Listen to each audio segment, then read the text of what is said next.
To all our new subscribers, we're saying thank you, and to all old members, God bless you. Chukwu goziegi.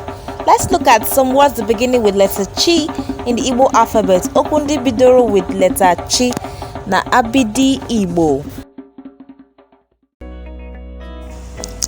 Cheta, cheta, chota, chota,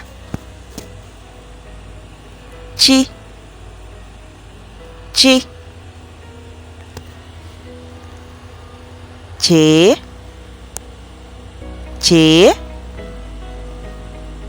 chia ochi, chia ochi, chia,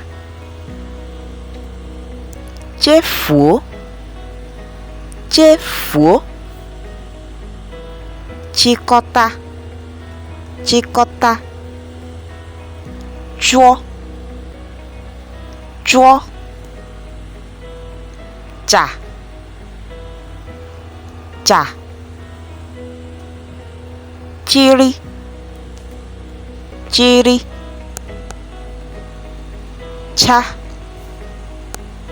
cha, cheta, chota, chi, che, chia, chefuo, chikota, chuo, cha, chiri, cha.